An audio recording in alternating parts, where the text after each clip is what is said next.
મિત્રો, આજે આપણે પ્રયોગ દ્વારા જાણીશું કે કઈ વસ્તુ પાણીમાં ઓગળે છે અને કઈ વસ્તુ પાણીમાં ઓગળતી નથી. આ પ્રવૃત્તિ આપણે 4 જૂથમાં કરવાના છીએ. દરેક જૂથ પહેલા અનુમાન કરશે, પછી પ્રયોગ કરશે, પછી અવલોકન કરશે અને છેલ્લે કોષ્ટકમાં નોંધ કરશે. શરૂ કરો.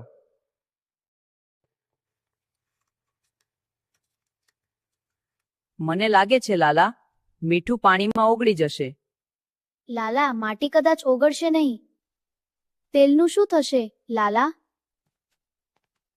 બાળમિત્રો, આપણા જવાબ કરતા આપણો વિચાર વધારે મહત્વનો છે.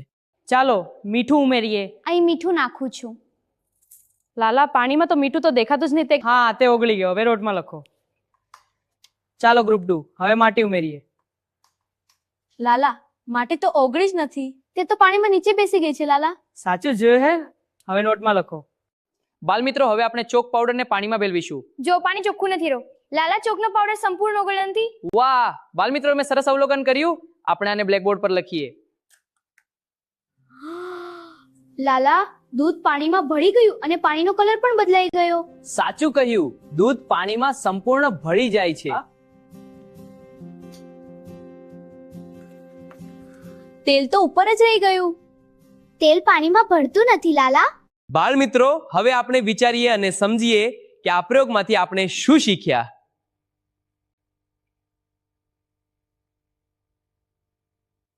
મિત્રો, તમે મીઠું પાણીમાં ઓગળ્યા પછી જોઈ શકો છો? ના લાલા, મીઠું હવે દેખાતું નથી. તે પાણીમાં ભળી ગયું છે. એટલે આપણે તેને જોઈ શકતા નથી. તમે ખૂબ સરસ અવલોકન કર્યું. ધન્યવાદ મિત્રો. મિત્રો, મીઠું દેખાતું નથી તો કેમ દેખાતું નથી?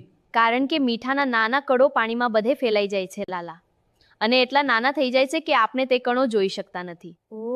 એટલે પાણીમાંથી મીઠું ગાયબ થયું નથી, એમ જ ને લાલા? તો શું તેનો અર્થ એવો છે કે પાણીમાં હવે મીઠું જ નથી? ના લાલા, મીઠું તો છે જ. બધું છે મિત્રો. મીઠું હજુ પણ પાણીમાં છે મિત્રો. જો આપણે પાણી ચાખીએ તો તે પાણી ખારું લાગશે. મિત્રો, જો મીઠું છે તો તે ક્યાં છે? લાલા, મીઠું પાણીના દરેક ભાગમાં ફેલાઈ ગયું છે. તે પાણીમાં સમાન રીતે ભળી ગયું છે લાલા. બરાબર, તેને દ્રાવ્યતા કહે છે. 2 મિનિટ સુધી મીઠાવાળા પાણી અને ચોક પાવડરવાળા પાણીમાં શું તફાવત દેખાય છે? લાલા, મીઠાવાળું પાણી તો હજુ પણ સ્વચ્છ દેખાય છે, પણ ચોક પાવડર પાણીની નીચે બેસી ગયું છે. લાલા, ચોકનું પાણી ધૂંધળું લાગે છે લાલા. હવે કહો, બંને પ્રવાહીને કાપડથી ગાળીએ તો શું થશે? લાલા, ચોક પાવડર કાપડમાં અટકી જશે, પણ મીઠું તો પાણીમાં ભળેલું હોવાથી કાપડમાંથી પસાર થઈ જશે. કાપડથી ગાળીને શું છૂટું પાડી શકીશું? લાલા, ચોક પાવડર છૂટો પડે, મીઠું છૂટું નહીં પડે લાલા, કારણ કે મીઠું પાણીમાં સંપૂર્ણ ઓગળી ગયું છે લાલા. વાહ વાહ, ખૂબ સરસ મિત્રો. મીઠું પાણીમાં દ્રાવણ બનાવે છે, ચોક પાવડર દ્રાવણ બનાવતું નથી. તેથી બંને અલગ રીતે વર્તે છે. આજે આપણે શું શીખ્યા? જે વસ્તુ પાણીમાં ઓગળે છે તે દેખાતી નથી, પરંતુ તે પાણીમાં જ હોય છે. અને જે વસ્તુ ઓગળતી નથી તેને ગાળી શકાય છે.